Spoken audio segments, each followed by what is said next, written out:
तो बेसिकली इस वीडियो में हम लोग एस ब्लॉक एलिमेंट के ग्रुप 1 की केमिकल प्रॉपर्टीज़ को पढ़ते हैं। तो सबसे पहली केमिकल प्रॉपर्टी है हमारे पास रिड्यूसिंग कैरेक्टर। अगर मैं रिड्यूसिंग कैरेक्टर की बात करूं तो बेसिकली गैसियस स्टेट में क्या होता है, जो लिथियम होता है उसके रिड्यूसिंग बिहेवियर सबसे कम होता है और सीजियम का सबसे ज़्यादा होता है। अब रिड्यूसिंग कैरेक्टर होता क्या है, इलेक्ट्रॉन लूज़ करने की टेंडेंसी। तो गैसियस स्टेट में लिथियम जो होगा वो इलेक्ट्रॉन लूज़ करेगा नहीं, और जो सीजियम होगा वो बड़ी जल्दी इलेक्ट्रॉन लूज़ कर देता है। ऐसा क्यों होता है? क्योंकि डाउन द ग्रुप जो आयनाइजेशन एंथैल्पी होती है वो डिक्रीज़ करती है। तो इसी वजह से डाउन द ग्रुप होता क्या है कि इलेक्ट्रॉन आसानी से लूज़ हो जाएगा। तो सीजियम गैसियस स्टेट में आसानी से इलेक्ट्रॉन लूज़ कर देगा और उसका रिड्यूसिंग कैरेक्टर ज़्यादा होगा। लेकिन अगर मैं एक्वस स्टेट की बात करूँ ना, एक्वस स्टेट के केस में क्या होता है ना कि जो रिड्यूसिंग कैरेक्टर होता है वो सिर्फ और सिर्फ आयनाइजेशन एंथैल्पी पे डिपेंड नहीं करता, लेकिन ये एंथैल्पी ऑफ सब्लिमेशन और एंथैल्पी ऑफ हाइड्रेशन पे भी डिपेंड करता है। ठीक है, तो इन सब एंथैल्पी के कंबाइन इफेक्ट से हम पता लगाते हैं कि किसका रिड्यूसिंग बिहेवियर जो होगा वो ज़्यादा होगा। तो इस पर्टिकुलर केस में क्या होता है, हमारे पास जो लिथियम होता है उसका सबसे ज़्यादा रिड्यूसिंग बिहेवियर होता है और सबसे कम किसका होता है, सोडियम का। तो यहाँ पे थोड़ा सा ट्रेंड चेंज हो रहा है। गैसियस स्टेट में लिथियम जो था वो लीस्ट रिड्यूसिंग कैरेक्टर शो कर रहा था, लेकिन एक्वस स्टेट में जो लिथियम है वो सबसे ज़्यादा रिड्यूसिंग कैरेक्टर जो है वो शो कर रहा है। ठीक है, इसका एक हम रीज़न ये भी दे सकते हैं कि इन सब एंथैल्पीज़ के कंबाइन इफेक्ट की वजह से जो इलेक्ट्रोड पोटेंशियल आता है उसकी सबसे नेगेटिव वैल्यू होती है। तो जितना ज़्यादा इलेक्ट्रोड पोटेंशियल नेगेटिव होगा उतना ही ज़्यादा जो हमारे पास मेटल होगा वो उसके रिड्यूसिंग बिहेवियर उतना ही ज़्यादा होगा। तो इसी के ऊपर हमारे पास एक प्रॉब्लम भी बनती है। प्रॉब्लम 4 क्या है कि जो लिथियम है उसकी हाईएस्ट आयनाइजेशन एंथैल्पी है अमंग अल्कली मेटल्स, स्टिल ये जो है स्ट्रॉन्गेस्ट रिड्यूसिंग एजेंट है कुछ सोल्यूशन में। इसका रीज़न क्या बताया कि जो लिथियम होता है उसका सबसे ज़्यादा नेगेटिव इलेक्ट्रोड पोटेंशियल होता है सारे के सारे अल्कली मेटल में जब वो एक्वस स्टेट में प्रेजेंट होता है। जो नेक्स्ट केमिकल प्रॉपर्टी है हमारे पास वो है रिएक्टिविटी टुवर्ड वाटर। अब होता क्या है, हमारे पास जो अल्कली मेटल होते हैं उनका जो रिडक्शन पोटेंशियल वैल्यू होती है ना वो नेगेटिव होती है। तो हाइड्रोजन की तो ज़ीरो होती है, अगर इनकी नेगेटिव है तो ये क्या करते हैं, ये हाइड्रोजन के कंपाउंड में से जो कि इस केस में वाटर है उसमें से हाइड्रोजन को डिस्प्लेस कर देते हैं, हाइड्रोजन गैस जो कि लिबरेट होगी। इसलिए अगर हम अल्कली मेटल को डाल रहे हैं हमारे वाटर के साथ, उसको रिएक्ट कर रहे हैं तो हाइड्रोजन गैस रिलीज़ हो रही है और हाइड्रोक्साइड कंपाउंड बन रहे हैं। तो लिथियम जो है वो लीस्ट रिएक्टिव है अमंग अल्कली मेटल। ऐसा क्यों है? क्योंकि लिथियम की सबसे ज़्यादा नेगेटिव रिडक्शन पोटेंशियल की वैल्यू है। तो अगर मैं गिब्स फ्री एनर्जी के फॉर्मूले में पुट करूँ तो उसकी मैक्सिमम पॉजिटिव वैल्यू आएगी। अगर गिब्स फ्री एनर्जी किसी चीज़ की पॉजिटिव हो तो उसकी रिएक्टिविटी कम होती है।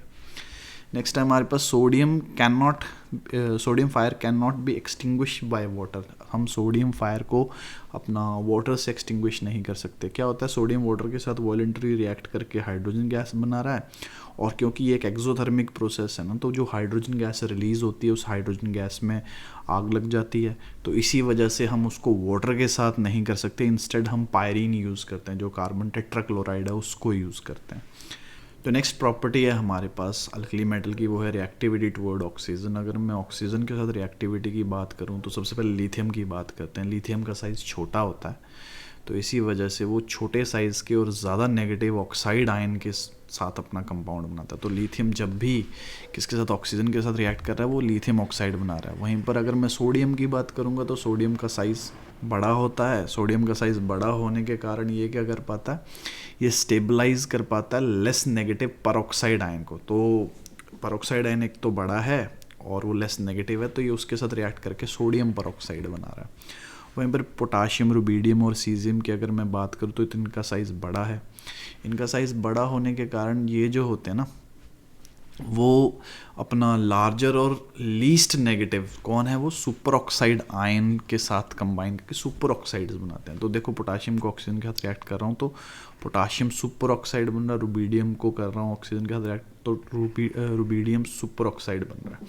तो सुपर ऑक्साइड के अंदर ना ऑड इलेक्ट्रॉन बॉन्ड होता है, तो ये कलर्ड और पैरामैग्नेटिक भी होते हैं। अनपेयर्ड इलेक्ट्रॉन प्रेजेंट होने की वजह से ये कलर्ड और पैरामैग्नेटिक भी होते हैं। तो हमारे पास सुपर ऑक्साइड जो होते हैं, क्वेश्चन क्या है, सुपर ऑक्साइड अल्कली मेटल के पैरामैग्नेटिक होते हैं, वहीं पर ऑक्साइड जो होते हैं वो डायमैग्नेटिक होते हैं। अभी भी जैसे मैंने बात की, जो सुपर ऑक्साइड होते हैं उनके अंदर ऑड इलेक्ट्रॉन बॉन्ड होता है। जैसे देखो ये हमारे पास बॉन्ड फॉर्म हो रहा है, तो इस बॉन्ड फॉर्म में क्या है कि ये वाला जो इलेक्ट्रॉन है ना, ये ऑड इलेक्ट्रॉन है, ये अलग से एक इलेक्ट्रॉन प्रेजेंट है, ठीक है। तो इस वजह से क्या होता है, अनपेड इलेक्ट्रॉन प्रेजेंट होने की वजह से जो हमारे सुपर ऑक्साइड होते हैं वो पैरामैग्नेटिक हो जाते हैं, लेकिन जो नॉर्मल ऑक्साइड है उसके अंदर अनपेड इलेक्ट्रॉन होता ही नहीं, तो इसी वजह से वो क्या होते हैं, डायामैग्नेटिक होते हैं। नेक्स्ट हमारे पास क्वेश्चन है, why alkali metal are normally kept in kerosene oil. Kerosene oil में क्यों रखते हैं, क्योंकि जो अल्कली मेटल होते हैं ना वो एयर के साथ रिएक्ट करके ऑक्साइड्स बना सकते हैं, और अगर एयर के अंदर वाटर वेपर होंगे तो उसके साथ रिएक्ट करके हाइड्रोक्साइड बना देंगे। इसी वजह से हम उनको ना कैरोसिन ऑयल के अंदर रखते हैं, उनको स्टोर करने के लिए हम लोग कैरोसिन ऑयल को यूज़ करते हैं। नेक्स्ट जो केमिकल प्रॉपर्टी है हमारे पास वो है रिएक्टिविटी टुवर्ड हैलोजन। जो अल्कली मेटल होते हैं वो विग्रसली वॉलेंटली हैलोजन के साथ रिएक्ट करके मेटल हैलाइड्स बनाते हैं। जनरल फार्मूला जो है हमारे पास क्या है, मेटल हैलाइड MX, ठीक है। जो रिएक्टिविटी होती है वो डाउन द ग्रुप जो है इंक्रीज़ करती है। क्यों इंक्रीज़ करती है, क्योंकि down the group ionization enthalpy decrease कर रही है, जैसे जैसे हम ग्रुप में नीचे जाएंगे इलेक्ट्रॉन लूज़ करने की टेंडेंसी जो होती है वो बढ़ जाती है। तो नेक्स्ट है हमारे पास, अगर मैं हैलोजन की बात करूं, देखो लिथियम से लेकर सीजियम तक रिएक्टिविटी इंक्रीज़ कर रही है, और फ्लोरीन सबसे ज़्यादा रिएक्ट करता है, सबसे जल्दी रिएक्ट करता है, और आयोडीन जो होता है वो लीस्ट रिएक्टिव है अमंग हैलोजन। नेक्स्ट हमारे पास अमोनिएटेड इलेक्ट्रॉन का एक कॉन्सेप्ट है, ठीक है। ये इंपॉर्टेंट है, NCERT में भी दे रखा है, इसको पढ़ना ढंग से पढ़ना बहुत ज़्यादा ज़रूरी है। तो रिएक्टिविटी विद लिक्विड अमोनिया, तो लिक्विड अमोनिया के साथ अगर मैं रिएक्टिविटी की बात करूँ ना, तो उसके साथ जैसे ही लिक्विड अमोनिया के साथ अल्कली मेटल हम उसमें डिज़ोल्व करवाते हैं, बहुत ज़्यादा conductive deep blue solution form होता है। तो बेसिकली हुआ क्या, हमने अपने मेटल को अमोनिया के साथ डिज़ोल्व करवाया, तो हमारे पास मेटल आएंगे और अमोनिएटेड इलेक्ट्रॉन आएंगे। अब सॉल्यूशन कलर्ड होता है, क्यों, क्योंकि फ्री मेटल आयन है, ठीक है, प्लस हमारे पास क्या है ना, इलेक्ट्रॉन भी प्रेजेंट है। ये इलेक्ट्रॉन जो होते हैं वो ट्रांजिशन करते हैं, क्या होता क्या है, ये ग्राउंड स्टेट से एक्साइटेड स्टेट में जाएंगे एनर्जी एब्जॉर्ब करके, और जब ये एक्साइटेड स्टेट से दोबारा ग्राउंड स्टेट में आएंगे तो ये लाइट ट्रांसमिट करेंगे जो कि विजुअल स्पेक्ट्रम में आएगी और हमें ब्लू कलर दिखता है, ठीक है। तो सोल्यूशन जो होता है, ये सोल्यूशन एक्चुअली में पैरामैग्नेटिक होता है, उसमें अनपेयर्ड इलेक्ट्रॉन प्रेजेंट होते हैं, इनको अमोनिएटेड इलेक्ट्रॉन बोलते हैं। अब जो क्वेश्चन है हमारे पास वो क्या है कि ये जो अमोनिएटेड सोल्यूशन है ना, ये पहले तो देखो जैसे मैंने कलर बताया पहले ना, डीप ब्लू सोल्यूशन होता है, लेकिन थोड़ी देर बाद उसका कलर ब्रॉन्ज हो जाता है, ठीक है। अब ब्रॉन्ज हो जाता है और डायमैग्नेटिक हो जाता है जैसे जैसे हम कंसंट्रेशन बढ़ाते हैं। तो होता क्या है, अगर कंसंट्रेशन जो हो वो 3 मोलर से ज़्यादा हो जाए तो जो इलेक्ट्रॉन होते हैं वो क्लस्टर बना लेते हैं। तो होता क्या है, ऑपोजिट स्पिन वाले यानी कि क्लॉकवाइज वाले इलेक्ट्रॉन जो होंगे वो एंटी क्लॉकवाइज इलेक्ट्रॉन के साथ पेयर बना लेंगे, और जैसे ही ये पेयर बन जाएगा तो हमारे पास जो अपना सोल्यूशन है वो डायमैग्नेटिक हो जाएगा, और जो कलर है सोल्यूशन का वो धीरे धीरे ब्रॉन्ज टर्न हो जाएगा। केमिकल प्रॉपर्टीज़ थी हमारे पास अल्कली मेटल्स की। इन केमिकल प्रॉपर्टीज़ के बाद जो नेक्स्ट आने वाली वीडियो होगी उसमें हम कुछ एक कंपाउंड्स होते हैं, कैटेगरीज होती हैं कंपाउंड की, जैसे कार्बोनेट्स हो गए हमारे पास, हाइड्रोक्साइड्स हो गए अल्कली मेटल के, उनको डिटेल में डिस्कस करेंगे।